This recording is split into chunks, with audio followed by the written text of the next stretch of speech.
നിർവാണ ഷഡ്ഗം. ജഗദ്ഗുരു ശ്രീ ശങ്കര ഭഗവത് പാദർ അദ്ദേഹത്തിൻ്റെ ഒരു ശിഷ്യന് വേണ്ടി പറഞ്ഞു കൊടുത്തതാണ് ഈ നിർവാണ ഷഡ്ഗം. നിർവാണം വിവരിക്കുന്ന 6 ശ്ലോകങ്ങളടങ്ങിയ ഒരു കൃതിയാണ് നിർവാണ ഷഡ്ഗം.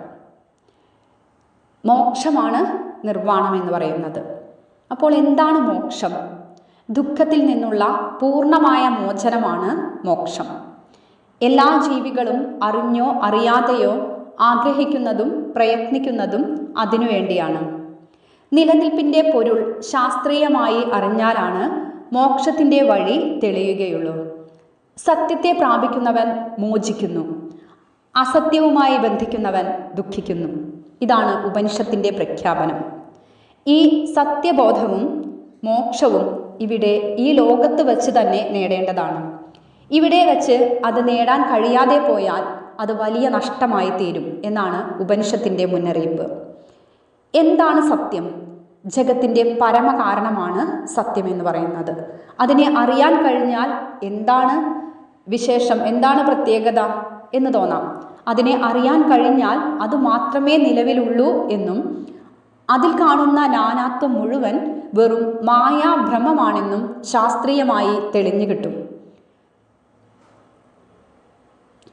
അത് താൻ തന്നെയാണ് എന്നറിയുന്നതാണ്. അതായത് ഇവിടെയുള്ള ആ പരമമായ ശക്തി താൻ തന്നെയാണ് എന്നറിയുന്നതാണ് മോക്ഷം.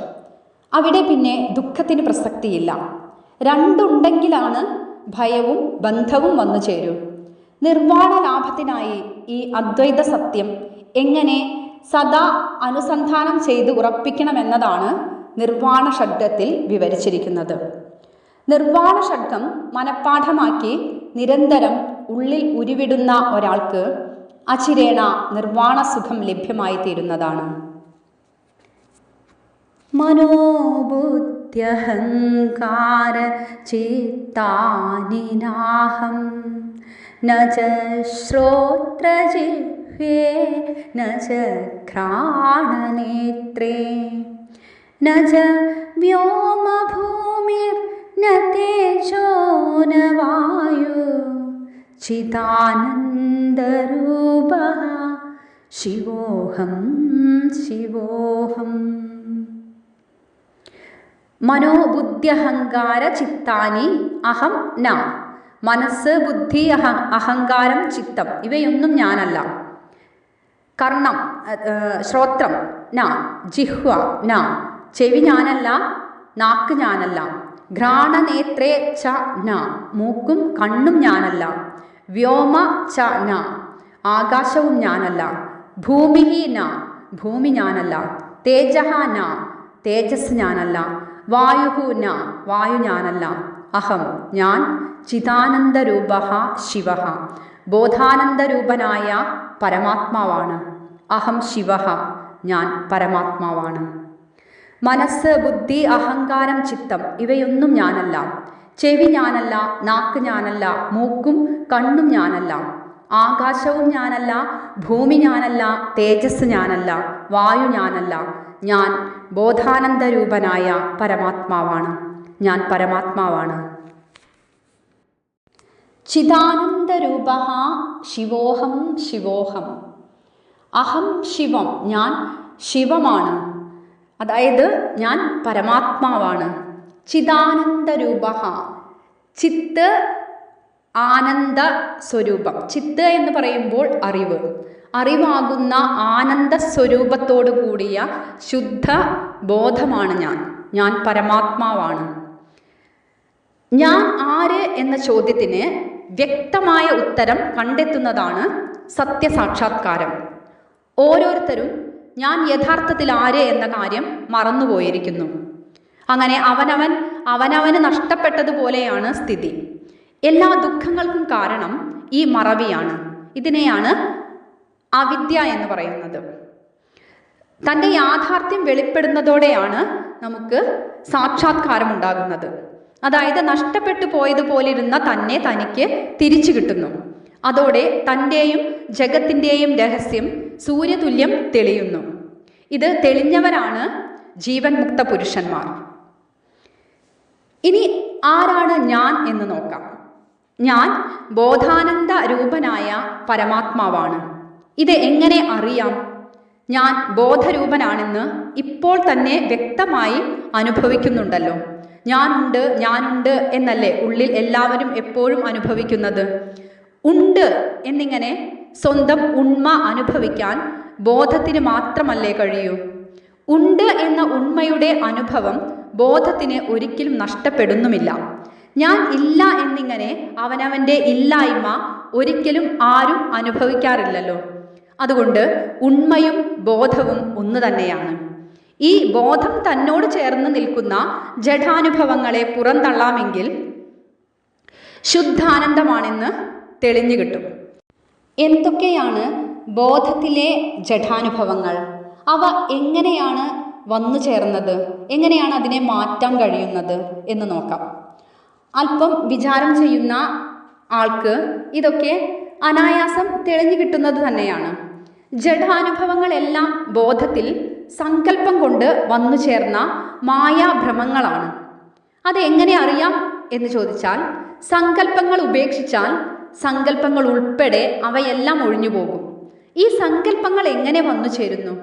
അക്കാര്യം സ്പഷ്ടമല്ലേ? ബോധം സ്വരൂപം മറന്ന് വെറുതെ സങ്കല്പിക്കുന്നവയാണ് സങ്കല്പങ്ങൾ. ഉപേക്ഷിച്ചാൽ അവയൊക്കെ വിട്ടുപോയി സ്വരൂപം തെളിയും. അതുതന്നെയാണ് നിജലാഭരൂപമായ മോക്ഷം. നമുക്ക് ഈ വസ്തുത ഒന്ന് വ്യക്തമായി പരിശോധിക്കാം. ബോധത്തിൽ ആദ്യമായി സങ്കല്പം കൊണ്ട് പൊന്തുന്ന ജഡഭ്രമമാണ് അഹങ്കാരം. ബോധവും ജഡാംശമായ ശബ്ദവും ചേർന്നതാണ് അഹങ്കാരം. അഹങ്കാരത്തിന് പൊന്തി വരാൻ നേരത്തെ തന്നെ ബോധം ഉണ്ടായിരുന്നേ പറ്റൂ. ആ ബോധത്തിൽ ഞാൻ എന്ന ശബ്ദാംശം പ്രകടമാകുന്നതാണ് അഹങ്കാരം. ഞാൻ എന്ന് ഉച്ചരിക്കാതെ ആർക്കും അഹങ്കാരം അനുഭവപ്പെടാറില്ല. ഞാൻ എന്നുച്ചരിക്കുന്ന ആ ശബ്ദാംശമാണ് സങ്കല്പം. ആ സങ്കല്പം ഉണ്ടാകുന്നില്ല എന്ന് വന്നാൽ സങ്കല്പമില്ലാത്ത ശുദ്ധ ബോധം ബാക്കി നിൽക്കും. അത് ശുദ്ധാനന്ദമാണ്. അത് തന്നെയാണ് ബ്രഹ്മം. ഇത്രയും അറിഞ്ഞു കഴിഞ്ഞാൽ ഇനി ഈ അഹങ്കാരം തന്നെയാണ് സങ്കല്പങ്ങളിലൂടെ ബുദ്ധിയായും മനസ്സായും ഒടുവിൽ ജഗത്തായും തടിച്ചു കൊഴുത്തനുഭവപ്പെടുന്നതെന്നത് കാണാൻ ഒരു വിഷമവും ഉണ്ടാകില്ല. ആധ്യാത്മികമോ ഭൗതികമോ ആയ ഏതെങ്കിലും ഒരു ലക്ഷ്യം നിശ്ചയിച്ചുറപ്പിക്കുന്ന അന്ധകരണ ഘടകമാണ് ബുദ്ധി. എനിക്ക് ആത്മാനുഭവം നേടണം, അല്ലെങ്കിൽ എനിക്ക് പണം ഉണ്ടാക്കണം എന്നിങ്ങനെ ഏതെങ്കിലും ഒരു ലക്ഷ്യം ഉറപ്പിക്കുന്നു എന്ന് കരുതുക. ആരാണ് ഉറപ്പിച്ചത്? ഞാൻ. എങ്ങനെയാണ് ഉറപ്പിച്ചത്? സങ്കല്പത്തിലൂടെ. അങ്ങനെ അഹങ്കാരം ബുദ്ധിയുമായി ചേർന്ന് പെരുകി തടിച്ചു. ഇതൊക്കെ എന്തിനു വേണ്ടിയിട്ടാണ്? ദുഃഖനിവൃത്തിക്കും സുഖലാഭത്തിനും വേണ്ടിയിട്ടാണ്. വാസ്തവത്തിൽ ഞാൻ എന്ന അഹങ്കാര സങ്കല്പം ഉപേക്ഷിച്ചാൽ മതി, ശുദ്ധമായ സ്വരൂപസുഖം തിരിച്ചു കിട്ടും. ഈ സ്വരൂപസുഖത്തെ മറച്ചുകൊണ്ടാണ് അഹങ്കാരം പൊന്തി വരുന്നത്. അങ്ങനെ അഹങ്കാരം പൊന്തി വന്നത് അങ്ങനെയാണ്. ഈ രഹസ്യം അറിയാൻ കഴിയാതെ അഹങ്കാര രൂപം കൈക്കൊണ്ട ജീവൻ വീണ്ടും സങ്കല്പങ്ങൾക്ക് രൂപം നൽകി മോക്ഷസുഖത്തിൽ നിന്നും അകലുകയാണ് ചെയ്യുന്നത്. ബുദ്ധി വീണ്ടും സങ്കല്പിച്ച് മനസ്സായി പെരുകുന്നു. ലക്ഷ്യം എന്ത് തന്നെയായാലും അത് നേടാനുള്ള സാമഗ്രികളെക്കുറിച്ച് സങ്കല്പിക്കണം. അതിന് സഹായിക്കുന്ന ആളുകളെയും പരിതസ്ഥിതികളെയും കുറിച്ച് സങ്കല്പിക്കണം. അങ്ങനെ അനന്ത സങ്കല്പങ്ങൾ ആവിർഭവിക്കുന്നതോടെയാണ് മനസ്സ് രൂപം കൊള്ളുന്നത്. മാറി മാറിയുള്ള സങ്കല്പങ്ങളിൽപ്പെട്ട് ഉടലുന്ന അന്ധകരണ ഘടകമാണ് മനസ്സ്. ഇത്രയും ആകുമ്പോഴേക്കും സങ്കല്പങ്ങളിലൂടെ സ്നേഹം, കോപം, അസൂയ, ദയ തുടങ്ങിയ വികാരങ്ങൾ രൂപപ്പെടുകയായി. വികാരങ്ങൾക്ക് വശംവദമാകുന്ന അന്ധകരണ ഘടകമാണ് ചിത്തം. അഹങ്കാരം, ബുദ്ധി, മനസ്സ്, ചിത്തം എന്നിവ നാലും ചേർന്നതാണ് അന്ധകരണം. ബോധം ജഡാംശം അംഗീകരിച്ച് പെരുകിയതാണ് അന്ധകരണമെന്ന് സ്പഷ്ടമായല്ലോ. അതുകൊണ്ട് തന്നെ അന്ധകരണം ബോധമല്ലെന്ന് തെളിയുന്നു. ഈ അന്ധകരണം വീണ്ടും സങ്കല്പിച്ച് പെരുകുന്നതാണ് ഇന്ദ്രിയങ്ങൾ. എനിക്ക് കേൾക്കണം എന്ന സങ്കല്പത്തോടെ കർണം എന്ന ഇന്ദ്രിയം, ചെവി, രൂപപ്പെട്ടു.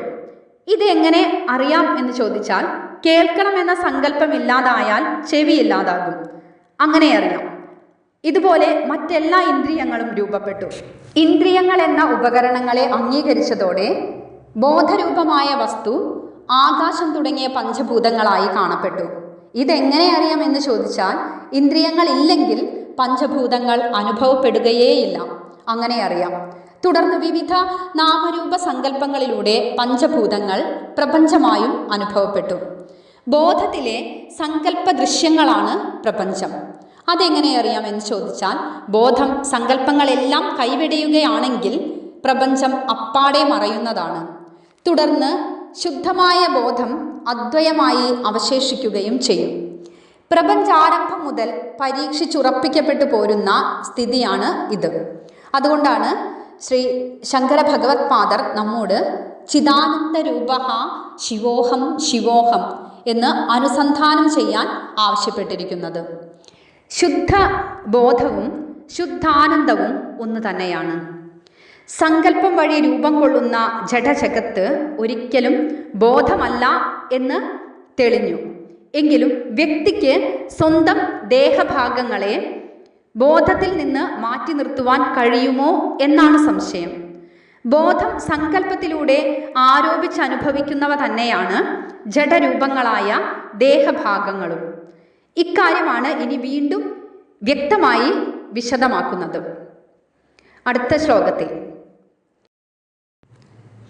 ന ച പ്രാണസംജ്ഞോ ന വൈ പഞ്ചവായുർ ന വാ സപ്തധാതുർ ന വാ പഞ്ചകോശ ന വാ പാണിപാദോ ന ചോപസ്തപായു ചിദാനന്ദരൂപഃ ശിവോഹം ശിവോഹം ചിദാനന്ദരൂപഃ ശിവോഹം ശിവോഹം. പ്രാണസംജ്ഞഃ ന, പ്രാണനെന്ന് പറയപ്പെടുന്നതും ഞാനല്ല. പഞ്ചവായുഹു ന വൈ, അഞ്ചായി പിരിഞ്ഞ് ദേഹത്തെ നിലനിർത്തുന്ന വായുവും ഞാനല്ല തന്നെ. സപ്തധാതുഹു നവ, ദേഹത്തിൻ്റെ ഭാഗങ്ങളായ 7 ധാതുക്കളും ഞാനല്ല. പഞ്ചകോശഃ നവ, 5 കോശങ്ങളും ഞാനല്ല. വാക്പാണിപാദൗ, വാക്ക്, കൈ, കാല് എന്നിവയും ഞാനല്ല. ഉപസ്ഥപായു നച, ജനനേന്ദ്രിയവും വിസർജനേന്ദ്രിയവും ഞാനല്ല. അഹം ചിദാനന്ദരൂപഃ ശിവഃ, ഞാൻ ബോധാനന്ദരൂപിയായ പരമാത്മാവാണ്. അഹം ശിവഃ, ഞാൻ പരമാത്മാവാണ്. പ്രാണനെന്ന് പറയപ്പെടുന്നത് ഞാനല്ല. 5ആയി പിരിഞ്ഞ് ദേഹത്തെ നിലനിർത്തുന്ന വായുവും ഞാനല്ല തന്നെ. ദേഹത്തിൻ്റെ ഭാഗങ്ങളായ 7 ധാതുക്കളും ഞാനല്ല. 5 കോശങ്ങളും ഞാനല്ല. വാക്ക്, കൈ, കാല് എന്നിവയും ഞാനല്ല. ജനനേന്ദ്രിയവും വിസർജനേന്ദ്രിയവും ഞാനല്ല. ഞാൻ ബോധാനന്ദരൂപിയായ പരമാത്മാവാണ്. ഞാൻ പരമാത്മാവാണ്. ന പ്രാണസംജ്ഞഃ എന്ന് പറഞ്ഞു. ജഡത്തിൻ്റെ ആദ്യത്തെ പ്രകടരൂപമാണ് പ്രാണൻ അഥവാ എനർജി. എനർജി അഥവാ പ്രാണനാണ് പിന്നെ പ്രപഞ്ചരൂപത്തിൽ പെരുകുന്നത് എന്ന കാര്യത്തിൽ ഇന്നാർക്കും സംശയമില്ല. അനന്തകോടി സൗരയൂഥങ്ങളെ ഉണ്ടാക്കി അഴിക്കുന്നതും ഒരിക്കലും കൂടുകയോ കുറയുകയോ ചെയ്യാതെ സ്പന്ദന രൂപമായി വർത്തിക്കുന്നതുമായ ഈ പ്രാണൻ എവിടെ നിന്ന് സ്പന്ദിക്കുന്നു എന്ന് പിടികിട്ടാതെയാണ് ആധുനിക ശാസ്ത്രജ്ഞന്മാർ അമ്പരന്ന് നിൽക്കുന്നത്. പ്രാണന്റെ സ്പന്ദന സ്ഥാനം കണ്ടെത്തിയ ശാസ്ത്രമാണ് വേദാന്തം. അത് എങ്ങനെയാണ് കണ്ടെത്തിയത്? ഉള്ളിൽ പ്രാണസ്പന്ദനം പൂർണ്ണമായി നിരോധിച്ചാണ് കണ്ടെത്തിയത്. പ്രാണ നിരോധ മാർഗങ്ങൾ ജ്ഞാനശാസ്ത്രമോ യോഗശാസ്ത്രമോ പഠിച്ച് അറിയാവുന്നത് തന്നെയാണ്. എന്തായാലും പ്രാണൻ നിരുദ്ധമായതോടെ ശുദ്ധമായ ബോധം തെളിഞ്ഞു. ഏത് രൂപത്തിൽ തെളിഞ്ഞു? നിശ്ചലവും രണ്ടില്ലാത്തതും ആനന്ദരൂപവുമായി തെളിഞ്ഞു. ആർക്ക് വേണമെങ്കിലും ഇത് പരീക്ഷിച്ചറിയാവുന്നതാണ്. അതോടെ ജഗത്തിൻ്റെ മുഴുവൻ രഹസ്യം പിടികിട്ടി. ബോധത്തിൽ അതിൻ്റെ ശക്തിയായ മായ ഉണ്ടാക്കി അഴിക്കുന്ന മിഥ്യാരൂപങ്ങളാണ് പ്രാണൻ മുതൽ ശുദ്ധ ജഡം വരെയുള്ള എല്ലാ കാഴ്ചകളും എന്ന് പിടികിട്ടി. ഉണ്ടായി മറയുന്നവയായതുകൊണ്ട് അവ മിഥ്യാരൂപങ്ങളാണ്. ഉണ്ടാവുകയോ മറയുകയോ ചെയ്യാത്തതുകൊണ്ട് ബോധം മാത്രമാണ് സത്യസ്വരൂപമായിട്ടുള്ളത്. അതുകൊണ്ടാണ് പ്രാണൻ എന്നറിയപ്പെടുന്നത് ഞാനല്ല എന്ന് തീർത്തു പറഞ്ഞിരിക്കുന്നത്. ഇനി പ്രാണനും സങ്കല്പം കൊണ്ടുള്ള മായയുടെ ആരോപമാണ് എന്നെങ്ങനെ നിശ്ചയിച്ചു പറയാം? സൂക്ഷ്മ ധ്വനിമയനായിട്ടാണല്ലോ പ്രാണൻ സ്പന്ദിക്കുന്നത്.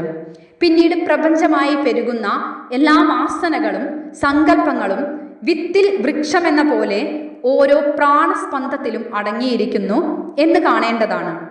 പ്രാണസ്പന്ദനമാണ് തുടർന്ന് അഹങ്കാരമായും ബുദ്ധിയുമായൊക്കെ പെരുകി ക്രമേണ ബാഹ്യപ്രപഞ്ചമെന്നറിയപ്പെടുന്ന ശുദ്ധ ജഡരൂപങ്ങളിൽ വരെ എത്തി നിൽക്കുന്നത്. ഈ പ്രാണസ്പന്ദനത്തിൻ്റെ പെരുകി വരൽ വ്യക്തി ശരീരത്തിൽ എങ്ങനെയൊക്കെയാണ് പ്രകടമാകുന്നത് എന്ന് നോക്കാം. പ്രാണൻ വായുരൂപം കൈക്കൊണ്ട് 5ആയി പിരിഞ്ഞ് വ്യക്തിദേഹത്തിൻ്റെ പ്രവർത്തനങ്ങളെ നിയന്ത്രിക്കുന്നു.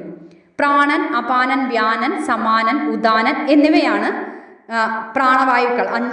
പ്രാണൻ 5ആയി പിരിഞ്ഞു എന്ന് പറഞ്ഞല്ലോ. ഈ 5 വായുകളായിട്ടാണ് തിരിഞ്ഞത്. ഉച്ഛ്വാസ നിശ്വാസ രൂപത്തിൽ ദേഹമധ്യത്തിൽ നിന്നും യഥാക്രമം മേലും കീഴും സഞ്ചരിക്കുന്ന പ്രാണന്മാരാണ് പ്രാണനും അപാനനും. അതായത് ദേഹമധ്യത്തിൽ നിന്ന് മുകളിലേക്ക്, അതായത് ഉച്ഛ്വസിക്കുന്നതാണ്, ആ ഉച്ഛ്വാസ രൂപത്തിലാണ് പ്രാണൻ. അതുപോലെ ദേഹമധ്യത്തിൽ നിന്ന് താഴേക്ക്, അതായത് നിശ്വാസം, അതിനെയാണ് അപാനൻ എന്ന് പറയുന്നത്. അതുപോലെ ഈ പ്രാണന്റെയും അപാനന്റെയും സന്ധിസ്ഥാനത്ത് വർത്തിച്ചുകൊണ്ട് ദേഹത്തിന് വീര്യം പകരുന്ന പ്രാണനാണ് വ്യാനൻ. അന്നരസം ദേഹത്ത് ആസകലം എത്തിക്കുന്ന പ്രാണനാണ് സമാനൻ. മരണവേളയിൽ ജീവനെ ദേഹത്തിൽ നിന്നും ഇറങ്ങിപ്പോകാൻ സഹായിക്കുന്ന പ്രാണനാണ് ഉദാനൻ. ഇവയൊക്കെ സങ്കല്പം ബോധത്തിൽ ഉണ്ടാക്കി മറയ്ക്കുന്ന ജഡരൂപങ്ങളായതുകൊണ്ട് ഇവയൊന്നും ബോധാനന്ദരൂപനായ താൻ അല്ല എന്ന് ഒരു സത്യാന്വേഷി സദാ അനുസന്ധാനം ചെയ്യേണ്ടതാണ്. അതുപോലെ ശരീരഘടകങ്ങളായ ജഡഭാഗങ്ങളാണ് സപ്തധാതുക്കൾ. രസം, രക്തം, മാംസം, മേധസ്, അതായത് കൊഴുപ്പ്, അസ്ഥി, മജ്ജ, ശുക്ലം എന്നിവയാണ് 7 ശരീരധാതുക്കൾ. അതായത് ഈ മാറ്റർ എന്ന് പറയുന്ന, ഇംഗ്ലീഷിൽ മാറ്റർ എന്ന് പറയുമ്പോൾ പദാർത്ഥം അല്ലെങ്കിൽ ദ്രവ്യം എന്നൊക്കെയാണല്ലോ. ഇപ്പോൾ ആധുനിക ശാസ്ത്രം പറയുന്ന മാറ്റർ തന്നെ ശുദ്ധജഡം പോലും, ആ മാറ്റർ എന്ന് പറയുന്ന ശുദ്ധജഡം പോലും മനസ്സ് കട്ടിപിടിച്ച് ലയിച്ചു കിടക്കുന്ന ഇടമാണ്. ഇന്നത്തെ മോഡേൺ സയൻസ് പറയുന്ന മാറ്ററും ഇങ്ങനെ തന്നെയാണ്, മനസ്സ് കട്ടിപിടിച്ച് ലയിച്ചു കിടക്കുന്ന ഇടം തന്നെയാണ്. ആ നിലയ്ക്ക് സപ്തധാതുക്കളുടെ കാര്യം എടുത്തു പറയേണ്ടതില്ലല്ലോ. ഉണ്ടായി മറയുന്ന മിഥ്യാരൂപങ്ങളായതുകൊണ്ട് സപ്തധാതുക്കളും ബോധസത്യമല്ല എന്നറിയേണ്ടതാണ്. തൈത്തിരിയോപനിഷത്ത് വ്യക്തി ശരീരത്തെ 5 കോശങ്ങളായി വിഭജിക്കുന്നു. ഈ കോശങ്ങൾ ഉറകൾ പോലെ ഒന്നിനകത്ത് മറ്റൊന്നായി സ്ഥിതി ചെയ്യുന്നതായിട്ടാണ് കൽപ്പിക്കപ്പെട്ടിരിക്കുന്നത്. അങ്ങനെയാണ് കോശങ്ങൾ എന്ന പേര് അന്വർത്ഥമാകുന്നത്. അന്നമയ കോശം, പ്രാണമയ കോശം, മനോമയ കോശം, വിജ്ഞാനമയ കോശം, ആനന്ദമയ കോശം എന്നിവയാണ് പഞ്ചകോശങ്ങൾ. മാംസാസ്ഥിമയമായ ദേഹമാണ് അന്നമയ കോശം എന്ന് പറയുന്നത്. അതുതന്നെയാണ് ജീവന്റെ സ്ഥൂല ശരീരം. പ്രാണൻ, മനസ്സ്, ബുദ്ധി എന്നിവയാണ് യഥാക്രമം പ്രാണമയ കോശവും മനോമയ കോശവും വിജ്ഞാനമയ കോശവും. ഇവ 3ഉം ചേർന്നതാണ് ജീവന്റെ സൂക്ഷ്മ ശരീരം. ഉറക്കത്തിൽ ആനന്ദത്തെ അനുഭവിപ്പിക്കുന്ന ആവരണമാണ് ആനന്ദമയ കോശം. അതാണ് ജീവന്റെ കാരണശരീരം. ഈ 5 കോശങ്ങളും ജഡങ്ങളായതുകൊണ്ട് ബോധാനന്ദരൂപിയായ ഞാൻ അവയല്ല എന്ന് സത്യാന്വേഷി ഭാവന ചെയ്ത് ഉറപ്പിക്കേണ്ടതാണ്. വാക്ക്, പാണി, പാദം, ഉപസ്ഥം, പായു എന്നിവയാണ് 5 കർമ്മേന്ദ്രിയങ്ങൾ. ജനനേന്ദ്രിയമാണ് ഉപസ്ഥം, വിസർജനേന്ദ്രിയമാണ് പായു. കർമ്മപ്രധാനങ്ങളായതുകൊണ്ട് ഇവ പ്രാണമയ കോശത്തിൽ പെടുന്നവയാണ്. എങ്കിലും വിജ്ഞാനമയ കോശത്തിൽ പെടുന്ന ജ്ഞാനേന്ദ്രിയങ്ങളെ നേരത്തെ പ്രത്യേകം പരാമർശിച്ചതുകൊണ്ടും ഇന്ദ്രിയങ്ങൾ എന്ന നിലയിൽ ഇവയ്ക്ക് പ്രത്യേക പ്രാധാന്യമുള്ളതുകൊണ്ടും എടുത്തു പറഞ്ഞിരിക്കുന്നു എന്നേയുള്ളൂ. ജഡങ്ങളായത് കൊണ്ട് ഇവയും ബോധമല്ല തന്നെ. ഇവയും ജഡങ്ങളായതുകൊണ്ട് ബോധം അല്ല. അതുകൊണ്ടാണ് ഒരു ബ്രഹ്മജിജ്ഞാസു താൻ ബോധാനന്ദ സ്വരൂപനായ പരമാത്മാവാണ് എന്നിങ്ങനെ തൻ്റെ സ്വരൂപം ജഡരൂപങ്ങളിൽ നിന്നൊക്കെ ഭിന്നമാണ് എന്ന് ധ്യാനിച്ച് ഉറപ്പിക്കേണ്ടത്. ഇനി മനസ്സിന് വന്നു ചേരുന്ന വികാരങ്ങളും ആഗ്രഹങ്ങളുമൊക്കെ ആരോപിത ജഡങ്ങളാണോ എന്നുള്ള സംശയം വരാം. തീർച്ചയായും ആരോപിത ജഡങ്ങൾ തന്നെയാണ്. അവയുമൊക്കെ ബോധരൂപമായ ആത്മാവിൽ നിന്നും ഭിന്നങ്ങളാണ് എന്ന അനുസന്ധാനം ചെയ്തുറപ്പിക്കാനാണ് അടുത്ത ശ്ലോകം വ്യക്തമാക്കുന്നത്.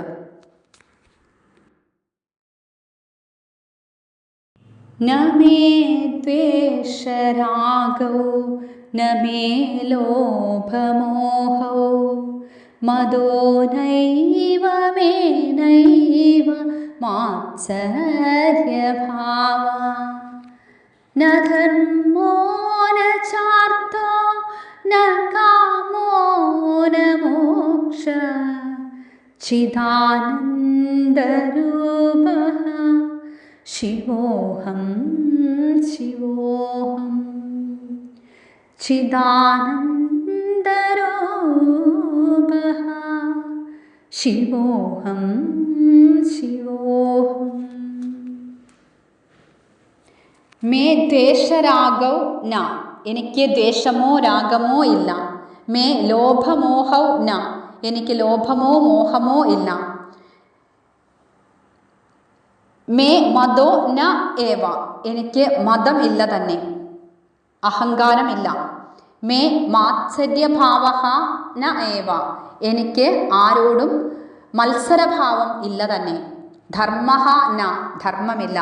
അർത്ഥഃ ച ന, അർത്ഥവുമില്ല. കാമഃ ന, കാമമില്ല. മോക്ഷഃ ന, മോക്ഷമില്ല. അഹം ചിദാനന്ദരൂപഃ ശിവഃ, ഞാൻ ബോധാനന്ദരൂപനായ പരമാത്മാവാണ്. അഹം ശിവഃ, ഞാൻ പരമാത്മാവാണ്. എനിക്ക് ദ്വേഷമോ രാഗമോ ഇല്ല. എനിക്ക് ലോഭമോ മോഹമോ ഇല്ല. എനിക്ക് മതമില്ല തന്നെ. എനിക്ക് ആരോടും മത്സരഭാവമില്ല തന്നെ. ധർമ്മമില്ല, അർത്ഥവുമില്ല, കാമമില്ല, മോക്ഷമില്ല. ഞാൻ ബോധാനന്ദരൂപനായ പരമാത്മാവാണ്. ഞാൻ പരമാത്മാവാണ്. നമേ ദ്വേഷരാഗൗ എന്ന് പറഞ്ഞു. എല്ലാവരുടെയും ജീവിതത്തെ നയിക്കുന്ന അടിസ്ഥാനപരങ്ങളായ രണ്ട് വികാരങ്ങളാണ് രാഗവും ദ്വേഷവും. ഇവ തന്നെയാണ് കർമ്മവാസനകൾ. കർമ്മവാസനാരൂപങ്ങളായ മറ്റെല്ലാ വികാരങ്ങളും രാഗദ്വേഷങ്ങളുടെ കൂടിയും കുറഞ്ഞുമുള്ള രൂപങ്ങളാണ്. സുഖം തരുമെന്ന് കരുതുന്ന വ്യക്തിയോടോ പദാർത്ഥത്തോടോ ഉള്ള ഇഷ്ടമാണ് രാഗം. ദുഃഖിപ്പിക്കുന്നു എന്ന് കരുതുന്ന വ്യക്തിയോടോ പദാർത്ഥത്തോടോ ഉള്ള അനിഷ്ടമാണ് ദ്വേഷം. ആത്മാവ് സ്വതേ ആനന്ദ സ്വരൂപമാണ്. ഏതെങ്കിലും രൂപത്തിൽ രാഗദ്വേഷങ്ങൾ കടന്നു വരുന്നതോടെ സ്വതേയുള്ള ആത്മാനന്ദം മറഞ്ഞു പോകുന്നു. അങ്ങനെ വ്യക്തിജീവിതം മാറി മാറി വരുന്ന രാഗദ്വേഷങ്ങളിൽപ്പെട്ട് നിമ്നോന്നതമായി ഇളകി മറിയാനും ഇടവരുന്നു. രാഗദ്വേഷ സങ്കല്പങ്ങൾ ഉള്ളിൽ നിന്ന് പുറന്തള്ളിയാൽ ആനന്ദസ്വരൂപമായ ആത്മസത്യം എന്നേക്കുമായി തെളിഞ്ഞു കിട്ടുന്നതാണ്. അതോടെ ഞാൻ രാഗദ്വേഷങ്ങളില്ലാത്ത ബോധാനന്ദ രൂപനായ പരമാത്മാവാണ് എന്നനുഭവിക്കാറാകും. ഇക്കാര്യം വെളിപ്പെടുത്താൻ വേണ്ടിയാണ് എനിക്ക് രാഗദ്വേഷങ്ങളില്ല എന്ന് പറഞ്ഞിരിക്കുന്നത്. രാഗം കട്ടിപിടിക്കുന്നതാണ് ലോഭം. ഭൗതിക രംഗത്തായാലും വിജ്ഞാനമണ്ഡലത്തിലായാലും തൻ്റെ നേട്ടങ്ങൾ മറ്റാരുമായും പങ്കുവയ്ക്കുകയില്ല എന്ന മനോഭാവമാണ് ലോഭം. രാഗം തന്നെ അതിര് കവിയുന്നതാണ് മോഹം. ഒന്നിലും തൃപ്തി വരാതെ പോരാ പോരാ എന്ന വാസന വളർത്തുന്നതാണ് മോഹം. തൻ്റെ നേട്ടങ്ങളിൽ അഹന്ത വർദ്ധിക്കുന്നതാണ് മതം, അതായത് അഹങ്കാരം. മതത്തിന് കാരണമായി അതേ നേട്ടങ്ങളുള്ള മറ്റ് വ്യക്തികളോട് കലഹം വന്നു ചേരുന്നതാണ് മാത്സര്യഭാവം. ഇവയൊക്കെ തന്നെ രാഗദ്വേഷങ്ങളുടെ കട്ടിപിടിച്ച രൂപാന്തരങ്ങളാണ്. അതുകൊണ്ട് തന്നെ ഇവയെല്ലാം സത്യത്തെ കൂടുതൽ കൂടുതൽ മറച്ച് ദുഃഖിപ്പിക്കുമെന്നത് തീർച്ചയാണ്. പുരുഷാർത്ഥങ്ങൾ എന്ന് കരുതപ്പെടുന്ന ധർമാർത്ഥ കാമമോക്ഷങ്ങൾ പോലും ആഗ്രഹങ്ങളായി അവശേഷിക്കുന്നിടത്തോളം ആത്മാവിൻ്റെ മറകളായി വർത്തിക്കുക തന്നെ ചെയ്യും. ആത്മാവ് സ്വതേ സ്വതന്ത്രവും ആനന്ദസ്വരൂപവുമാണ്. ഇക്കാര്യം അറിയാതെ ധർമ്മത്തിൽ രാഗവും അധർമ്മത്തിൽ ദ്വേഷവും വാസനാരൂപങ്ങളായി വളരാനിടയുണ്ട്. ആയതുകൊണ്ട് രണ്ടും ഒരുപോലെ കടുത്ത ബന്ധങ്ങളായി മാറും. അധർമ്മവാസന ഇരുമ്പ് ചങ്ങല കൊണ്ടുള്ള കെട്ടാണെങ്കിൽ ധർമ്മവാസന സ്വർണ്ണച്ചങ്ങല കൊണ്ടുള്ള കെട്ടാണ് എന്നേയുള്ളൂ. ഇതാണ് സത്യദർശികളുടെ ഒരു അഭിപ്രായം. അതുപോലെ ആഗ്രഹമെല്ലാം ബന്ധമാണെങ്കിൽ മോക്ഷം വേണമെന്നുള്ള ആഗ്രഹം പോലും ബന്ധമായി തീരും എന്ന് പറയേണ്ടതില്ല. ഇതിനൊക്കെ എന്താണ് ഒരു പോംവഴി എന്ന് ചോദിച്ചാൽ പോംവഴി ഒന്നേയുള്ളൂ. ശാസ്ത്രീയ സത്യമെന്ന നിലയിൽ ആത്മസ്വരൂപം വിചാരം ചെയ്തുറപ്പിക്കുക. ആത്മാവ് സ്വതേ മോക്ഷസ്വരൂപമാണ്. അതിലൊരു കളങ്കവും ഇന്നുവരെ ഉണ്ടായിട്ടില്ല. എല്ലാ ഭേദചിന്തകളും അജ്ഞാനം കാരണത്താൽ വന്നു ചേർന്നവയാണ്. വേദാന്ത ശാസ്ത്രം വിചാരം ചെയ്തുറപ്പിക്കുന്നതോടെ അജ്ഞാനം മാറി ആത്മാവ് തെളിയും. എങ്ങനെ തെളിയുമെന്ന് ചോദിച്ചാൽ ഞാൻ സ്വതേ ബോധാനന്ദ സ്വരൂപനായ പരമാത്മാവാണെന്ന് തെളിയും. അപ്പോൾ പുണ്യപാപാദി ലൗകിക വ്യവഹാരങ്ങളൊക്കെ അജ്ഞതയുടെ ഫലമാണ് എന്നാണ് പറയുന്നത്. അതാണ്